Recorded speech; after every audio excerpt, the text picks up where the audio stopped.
Hi friends, MP's ಕಿಚನ್ಗೆ ಸ್ವಾಗತ. ನಾವು ಇವತ್ತು ಮಾಡುತ್ತಿರುವ ರೆಸಿಪಿ ಗರಿ ಗರಿಯಾದ ಪೇಪರ್ ಅವಲಕ್ಕಿ ಒಗ್ಗರಣೆ. ಈ ಚಳಿಗೆ ಮಳೆಗೆ ಟೀ ಜೊತೆ ತುಂಬಾ ಚೆನ್ನಾಗಿರುತ್ತೆ. ನಾವು ಕಾಫಿ ಜೊತೆ ಮತ್ತು ಮಕ್ಕಳಿಗೆ ಬಾಕ್ಸಿಗೂ ಕೊಡ್ಬೋದು ಸ್ನ್ಯಾಕ್ಸ್ ಆಗಿ. ತುಂಬ ಕಮ್ಮಿ ಇಂಗ್ರೀಡಿಯೆಂಟ್ನ ಯೂಸ್ ಮಾಡ್ಕೊಂಡು ಪೇಪರ್ ಅವಲಕ್ಕಿ ಒಗ್ಗರಣೆನ ಮಾಡೋದು ಹೇಗೆ ಅಂತ ತೋರಿಸ್ಕೊಡ್ತಾ ಇದ್ದೀವಿ. ಹಾಗೆ ನಮ್ಮ ಚಾನಲ್ ಇಷ್ಟ ಆದರೆ ಪ್ಲೀಸ್ ಲೈಕ್ ಮಾಡಿ, ಶೇರ್ ಮಾಡಿ, ಹಾಗೆ ಸಬ್ಸ್ಕ್ರೈಬ್ ಮಾಡಿ. ಹಾಗೆ ಪಕ್ಕದಲ್ಲೇ ಕಾಣೋ ಬೆಲ್ ಲೈಕ್ ಮೇಲೆ ಕ್ಲಿಕ್ ಮಾಡಿ. ಹಾಗಿದ್ರೆ ಪೇಪರ್ ಅವಲಕ್ಕಿ ಒಗ್ಗರಣೆ ಮಾಡೋ ವಿಧಾನ ಹೇಗೆ ನೋಡೋಣ ಬನ್ನಿ. ನಾನಿಲ್ಲಿ ಒಂದು ಅರ್ಧ kg ಆಗೋವಷ್ಟು ಪೇಪರ್ ಅವಲಕ್ಕಿನ ತೊಗೊಂಡಿರೋವಂಥದ್ದು. ಇದರಲ್ಲಿ ಸ್ವಲ್ಪ ಸಣ್ಣ ಸಣ್ಣ ಧೂಳಿರುತ್ತೆ, ಅದನ್ನೆಲ್ಲನ ನಾವು ಜರಡಿ ಮಾಡಿಕೊಂಡು ತೊಗೋಬೇಕಾಗುತ್ತೆ. ಹಾಗೆ ಅವಲಕ್ಕಿನ ಸ್ವಲ್ಪ ಬಿಸಿಲಿದ್ರೆ ಬಿಸಿಲಲ್ಲಿನೂ ಒಣಗಿಸ್ಕೋಬೋದು, ಇಲ್ಲಾಂದರೆ ನಾವು ಸ್ವಲ್ಪ ಪ್ಯಾನಲ್ಲಿ ಹಾಕ್ಬಿಟ್ಟು ಬಿಸಿನೂ ಮಾಡ್ಕೋಬೋದು.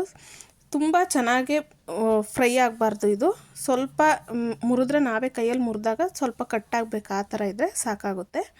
ಒಂದು 2 ನಿಮಿಷ 3 ನಿಮಿಷ ಇದನ್ನು ಸ್ಲೋ ಫ್ಲೇಮಲ್ಲೇ ಫ್ರೈ ಮಾಡಿಕೊಂಡ್ರೆ ಸಾಕಾಗುತ್ತೆ. ತುಂಬ ಕಪ್ಪುಗಾಗೋವರೆಗೂ ಎಲ್ಲ ಫ್ರೈ ಮಾಡಬಾರ್ದು. ನಾವು ಕೈಯಲ್ಲಿ ಮುಟ್ಟಿ ನೋಡಿದಾಗ ಅದು ಬೆಚ್ಚಗಿದ್ರೆ ಸಾಕಾಗುತ್ತೆ.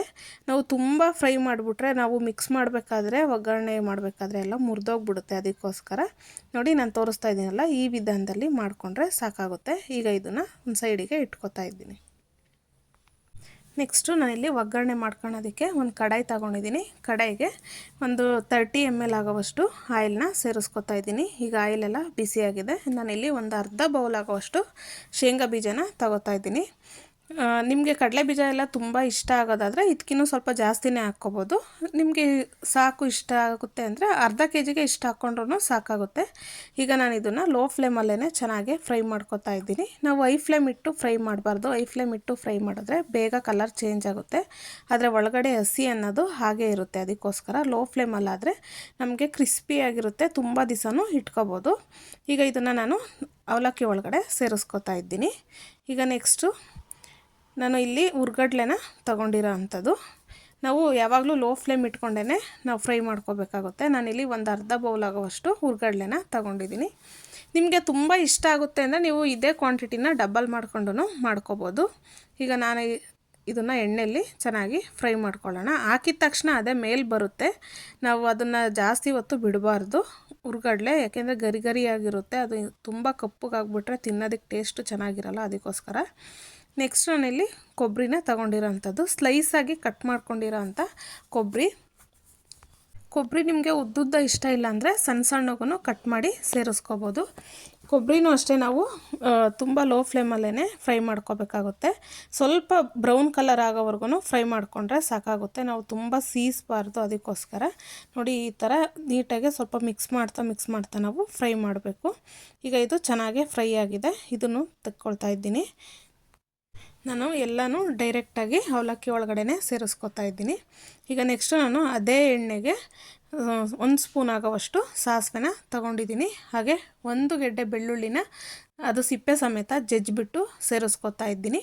ಹಾಗೆ ಕರ್ಬೇವಿನ ಸೊಪ್ಪು, ನಿಮಗೆ ಇಷ್ಟ ಆದರೆ ಕರ್ಬೇವಿನ ಸೊಪ್ಪನ್ನ ಸ್ವಲ್ಪ ಜಾಸ್ತಿ ಹಾಕ್ಕೋಬೋದು. ಕರ್ಬೇವಿನ ಸೊಪ್ಪು ಹಾಕಿದ ತಕ್ಷಣ ಸಿಡಿಯುತ್ತೆ, ಸ್ವಲ್ಪ ಹುಷಾರಾಗಿ ನೋಡಿಕೊಂಡು ಹಾಕ್ಕೋಬೇಕಾಗುತ್ತೆ. ಹಾಗೆ ನಾನು ಖಾರಕ್ಕೆ ಸ್ವಲ್ಪ ಗುಂಟೂರು ಮೆಣಸಿಕಾಯಿ ಹಾಗೆ ಬ್ಯಾಡಗೆ ಮೆಣಸಿಕಾಯಿ ಎರಡೆರಡು ತಗೊಂಡು ಹಾಕ್ಕೊಳ್ತಾ ಇರೋವಂಥದ್ದು, ಮುರಿದು ಸ್ವಲ್ಪ. ಈಗ ಇದನ್ನೆಲ್ಲ ಚೆನ್ನಾಗಿ ಫ್ರೈ ಮಾಡ್ಕೊಳ್ಳೋಣ. ಲೋ ಫ್ಲೇಮಲ್ಲೇ ಫ್ರೈ ಮಾಡ್ಕೊಂಡ್ರೆ ಕ್ರಿಸ್ಪಿಯಾಗಿರುತ್ತೆ, ಸೀದೋಗಲ್ಲ. ಅದಕ್ಕೋಸ್ಕರ ಈಗ ಇದು ಫ್ರೈ ಆಗಿದೆ.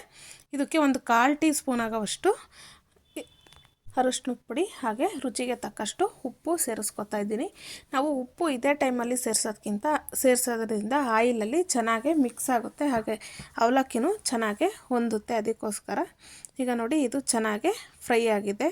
ಇಷ್ಟು ಫ್ರೈ ಆದರೆ ಸಾಕಾಗುತ್ತೆ, ತುಂಬ ಸೀಸಬಾರ್ದು. ಈಗ ಇದನ್ನು ನಾನು ಫ್ಲೇಮ್ ಆಫ್ ಮಾಡಿಕೊಂಡು ಡೈರೆಕ್ಟಾಗಿ ಅವಲಕ್ಕಿ ಮೇಲೆ ಸೇರಿಸ್ಕೊತಾ ಇದ್ದೀನಿ. ಈಗ ನೋಡಿ, ಇದನ್ನೆಲ್ಲ ಚೆನ್ನಾಗಿ ಸೇರಿಸ್ಕೊಂಡು ಮಿಕ್ಸ್ ಮಾಡ್ಕೋಬೇಕಾಗುತ್ತೆ. ನಾವು ತುಂಬ ಹಾರ್ಡಾಗೆಲ್ಲ ಮಿಕ್ಸ್ ಮಾಡಬಾರ್ದು. ನೀಟಾಗಿ ಈ ರೀತಿ ಮೇಲಿಂದ ಕೆಳಗೆ ಸ್ವಲ್ಪ ಈ ರೀತಿ ಮಿಕ್ಸ್ ಮಾಡ್ಕೊಂಡ್ರೆ ಎಲ್ಲದಕ್ಕೂ ಹೊಂದುತ್ತೆ. ನಿಮಗೆ ಸ್ಪೂನಲ್ಲೆಲ್ಲ ಮಿಕ್ಸ್ ಮಾಡೋಕ್ಕಾಗಿಲ್ಲ ಅಂದರೆ ಸ್ವಲ್ಪ ಪಾತ್ರೆನ ಕುಲ್ಕಿದ್ರೆ ಸಾಕಾಗುತ್ತೆ, ಅದು ನೀಟಾಗೆಲ್ಲನೂ ಮಿಕ್ಸ್ ಆಗುತ್ತೆ. ನೋಡಿ, ಈ ರೀತಿ. ನಿಮಗೆ ಇದಕ್ಕೆ ಇಷ್ಟ ಆಗೋದಾದರೆ ಸ್ವಲ್ಪ ಗೋಡಂಬಿ ಮತ್ತು ಬಾದಾಮಿನೂ ತೇಲಿಸ್ಬಿಟ್ಟು ಹಾಕ್ಕೊಬೋದು, ಕರೆದ್ಬಿಟ್ಟು. ನಿಮಗೆ ಆಯಿಲಲ್ಲಿ ಕರೆದಿದ್ದು ಇಷ್ಟ ಆಗಲ್ಲ ಅಂದರೆ ನೀವು ಇದೇ ಪ್ರೊಸೆಸ್ನ ತುಪ್ಪದಲ್ಲೂ ಕರೆದ್ಬಿಟ್ಟು ಸೇರಿಸ್ಕೋಬೋದು.